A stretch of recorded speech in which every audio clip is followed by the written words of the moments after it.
Hej, mitt namn är Johanna Björkell och jag är din pedagog i etern. Nu har vi i föregående video pratat om universell design för lärande. Det vill säga hur kan man också på biblioteket ta i beaktande långt många fler olika behov av information på olika sätt. Att man själv får ge uttryck för sitt kunnande som besökare på olika sätt och att man sen också engagerar besökarna på olika sätt. Nu tänkte jag att vi skulle bege oss in i de specifika inlärningssvårigheterna. Och den här första videon så den handlar om läs- och skrivsvårigheter och dyslexi. Hit till den här familjen hör också dyskalkyli och dysgrafi, men helt enkelt för svårighet att avkoda olika sorts information. 20% av Finlands befolkning, cirka gurka, så lider av någon form av läs- och skrivsvårigheter. Av samma befolkning alltså, som alltså ingår i den 20%, så har vi 4-8% som alltså har dyslexi. Många av de här är odiagnostiserade, speciellt i de äldre åldersgrupperna.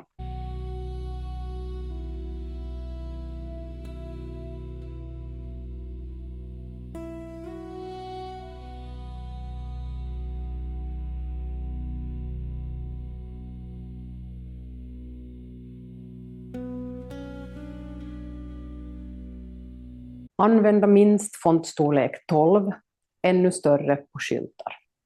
Också förstås minst 24 på en PowerPoint.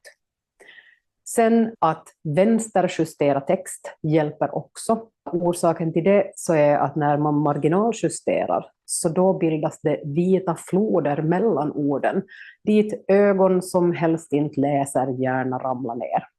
Så vänsterjustering på både hemsidor och material och gärna också litteratur. Att använda en så kallad ändelselös font, på engelska kallas, och inte egentligen på engelska, men det kallas för sans serif-fonter.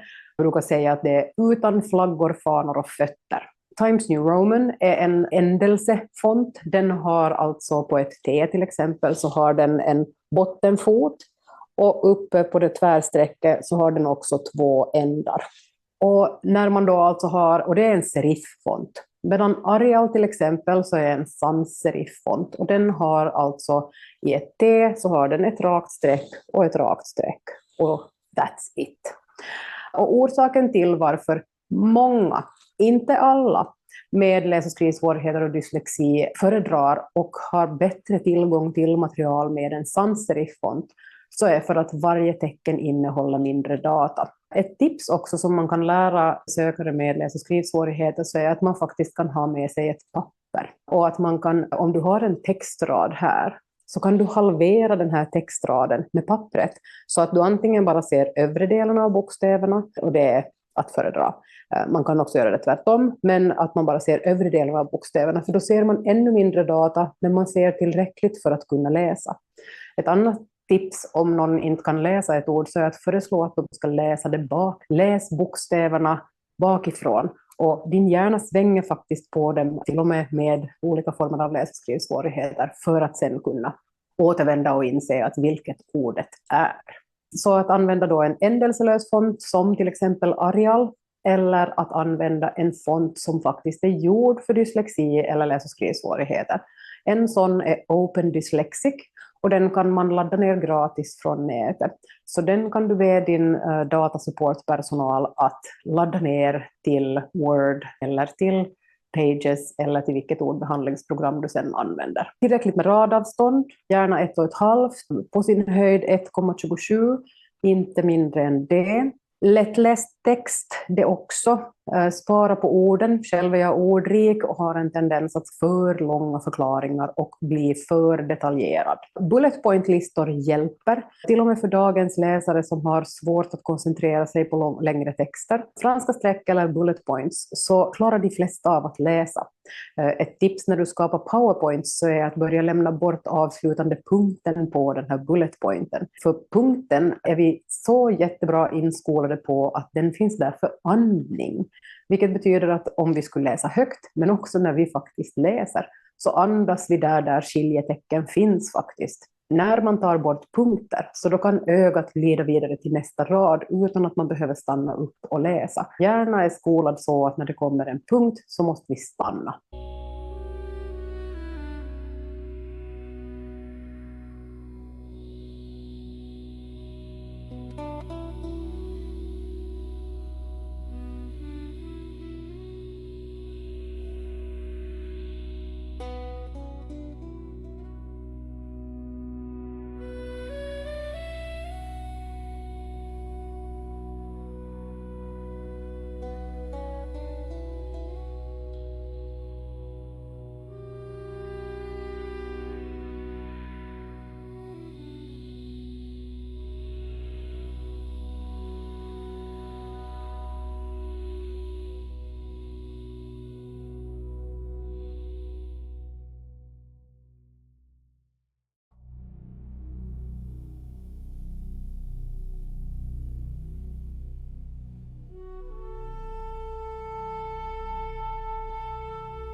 Det finns så mycket härliga saker man kan göra med folk som har läs- och skrivsvårigheter. Och ofta så kan man också tänka så här, att man kan på en biblioteksbesökare notera läs- och skrivsvårigheter eller dyslexi med nivån på materialet de lånar eller är intresserade av. Vissa problem märks helt enkelt inte förrän materialet blir svårare.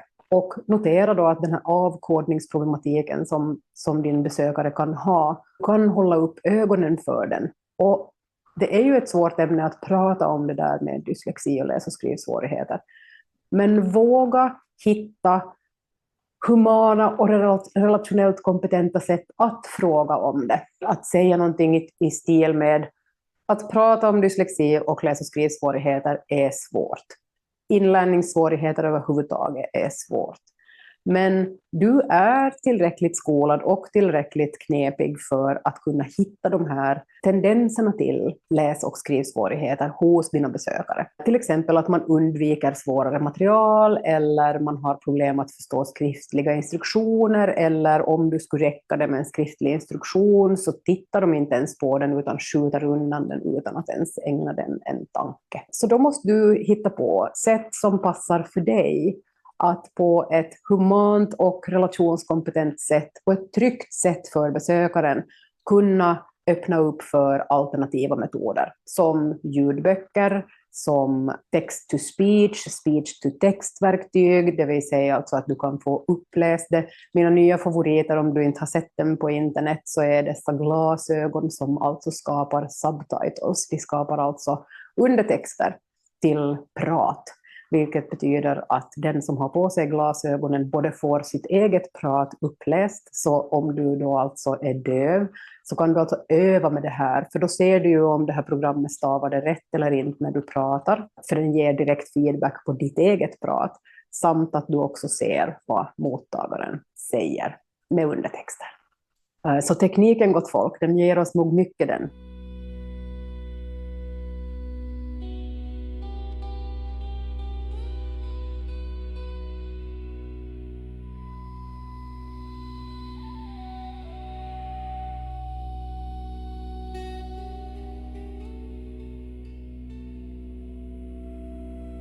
Så det här relationskompetenta och trygga sättet att bemöta någon med läs- och skrivsvårigheter. Nu vill jag inte ge er något tips, ni måste själv fundera på den. Det är någon AI om hjälp med att hitta på olika sätt som man kan ta upp det här vid biblioteksservicedisken, informationsdisken. Jag kunde tänka mig ett sån här scenario att jag märker att den besökaren är inte intresserad, skjuter ifrån sig text, vill inte titta på den, har valt väldigt lätta resurser och så vidare. Och då kan jag apropå flika in någonting som till exempel, är du medveten om att vi har också ljudböcker och också en hel del annat lättläst material som vi har tillgängligt via vår databas. Här är en www-adress med en QR-kod För nu ska ni tänka också att den där QR-koden, det som den gör för någon med dyslexi, så det är 100 miljoner gånger förbättring. För att den där URL-adressen, fundera på hur de ofta ser ut, specifikt de där direktadresserna. Random uppsättning med bokstäver och siffror i slutet på URLen. Vad är det man inte kommer att kunna avkoda så jättelätt om man har läs- och skrivsvårigheter? Just sånt, random.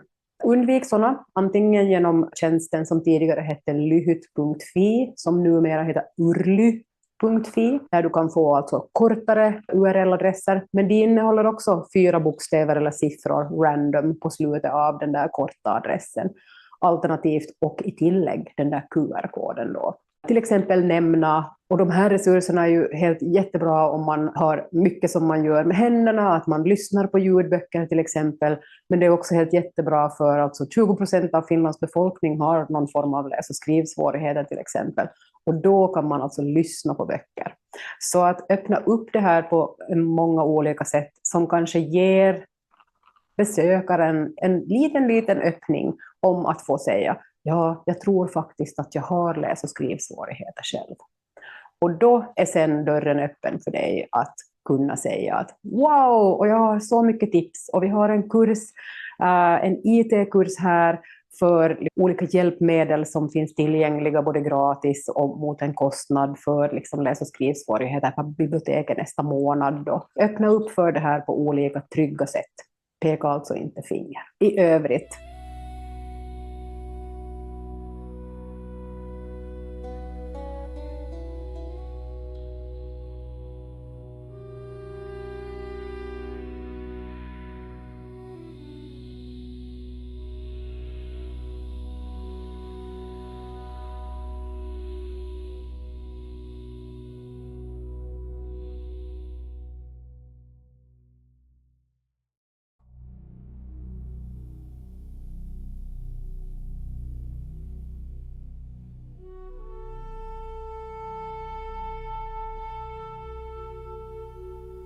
I övrigt, läs- och skrivsvårigheter är alltså helt jättevanliga.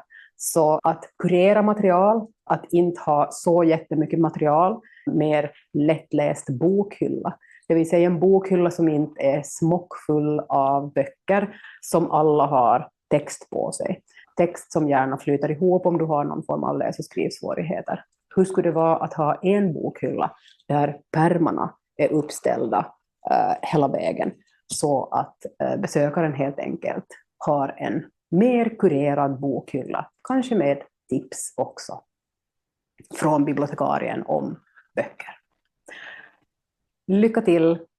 Älska dina besökare gränslöst.